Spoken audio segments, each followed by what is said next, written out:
ಶ್ರೀಕೃಷ್ಣ ಮಠದಲ್ಲಿ ಪ್ರಧಾನಿಗೆ ಭದ್ರತೆ ಇಲ್ಲ ಎಂದರೆ ಶ್ರೀಕೃಷ್ಣನನ್ನೇ ಅವಮಾನಿಸಿದಂತೆ. ಇದು ಉಡುಪಿ ಜಿಲ್ಲೆಯ ಜನತೆಗೂ ಮಾಡಿದ ಅವಮಾನ ಅಂತ ಸಂಸದೆ ಶೋಭಾ ಕರಂದ್ಲಾಜೆ ಹೇಳಿಕೆಗೆ ಸಚಿವ ಪ್ರಮೋದ್ ಮಧುರಾಜ್ ಟಾಂಗ್ ನೀಡಿದ್ದಾರೆ.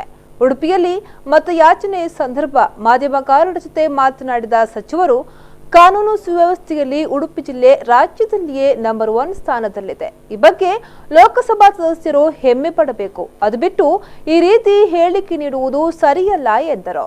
ಶ್ರೀಕೃಷ್ಣನಷ್ಟು ಶಕ್ತಿಶಾಲಿ ದೇವರು ಯಾರಿದ್ದಾರೆ? ಅವರ ಆಶೀರ್ವಾದದಿಂದ ನನಗೆ 3 ಬಡ್ತಿ ಸಿಕ್ಕಿತು. ಪ್ರಧಾನಿ ಬಾರದೇ ಇರುವುದಕ್ಕೆ ಈ ರೀತಿ ಸಾಬೂಬು ನೀಡುವುದು ಸರಿಯಲ್ಲ ಎಂದು ಹೇಳಿದ್ದಾರೆ.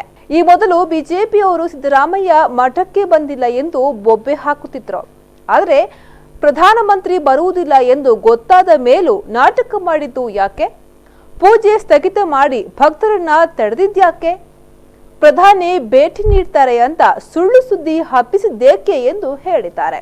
ಪಾಪ ಸಂಸದೆ ಶೋಭಾ ಅವರಿಗೆ ತಮ್ಮದು ಯಾವ ಕ್ಷೇತ್ರ ಅಂತಾನೆ ಗೊತ್ತಿರಲಿಕ್ಕಿಲ್ಲ. ಇಡೀ ರಾಜ್ಯ ಸುತ್ತಾಡುವುದರಿಂದ ತನ್ನ ಕ್ಷೇತ್ರ ಮರೆತು ಹೋಗಿರಬಹುದು ಅಂತ ಸಚಿವರು ವ್ಯಂಗ್ಯವಾಡಿದ್ದಾರೆ. ಉಡುಪಿ ಜಿಲ್ಲೆಯ ಕಾನೂನು ಸುವ್ಯವಸ್ಥೆ ನೋಡಿದರೆ we are number 1 in the state. ಇಡೀ ರಾಜ್ಯದಲ್ಲಿ ನಾವು ನಂಬರ್ 1 ಸ್ಥಾನದಲ್ಲಿದ್ದೇವೆ. ಸೊ ಲೋಕಸಭಾ ಸದಸ್ಯರು ಇದ್ರ ಬಗ್ಗೆ ಹೆಮ್ಮೆ ಪಡಬೇಕು. ಮತ್ತು ಶ್ರೀಕೃಷ್ಣನಷ್ಟು ಪವರ್ಫುಲ್ ಉಡುಪಿಯಲ್ಲಿ ಯಾರಿದ್ದಾರೆ?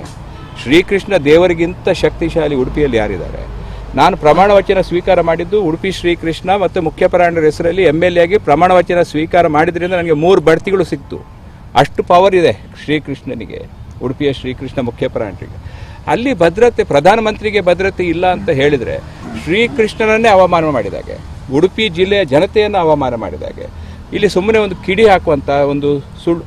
ನರೇಂದ್ರ ಮೋದಿ ದೇವಸ್ಥಾನಕ್ಕೆ ಬರಲಿಲ್ಲ ಎಂಬುದಕ್ಕೆ ಒಂದು ಸಾಬೂಬು ಕೊಡಬೇಕಿತ್ತು. ಯಾಕಂದರೆ ಸಿದ್ದರಾಮಯ್ಯ ಬಂದಿಲ್ಲ ಅಂತ ಎಲ್ಲ ಇವರು ಬೊಬ್ಬೆ ಹಾಕಿ ಈಗ ನರೇಂದ್ರ ಮೋದಿ ಬಂದಿಲ್ಲ ಅಂದಾಗ ಅದು ಪೂಜೆಯನ್ನು ಎಲ್ಲ 9 ಗಂಟೆ ಪೂಜೆಯನ್ನು 7 ಗಂಟೆಗೆ ಮಾಡಿ ಭಕ್ತಾದಿಗಳನ್ನು ಬಾರದಾಗೆ ತಡೆದು ಅಷ್ಟೆಲ್ಲ ಪ್ರೈಮ್ ಮಿನಿಸ್ಟರ್ ಬರೋದಿಲ್ಲ ಅಂತ ಮೊದಲೇ ಗೊತ್ತಿತ್ತು. ಯಾಕೆ ಆ ನಾಟಕ ಮಾಡಬೇಕಾಗಿತ್ತು? ಆ ಸ್ವಾಮಿಗಳು ಪಾಪ ಕಾಯೋದು ಬರ್ತಾರೆ. ಏನು ಪ್ರೈಮ್ ಮಿನಿಸ್ಟರ್ ಬರೋದಂದರೆ ಒಬ್ಬರು ಸಾಮಾನ್ಯ ವ್ಯಕ್ತಿ ಬಂದಾಗ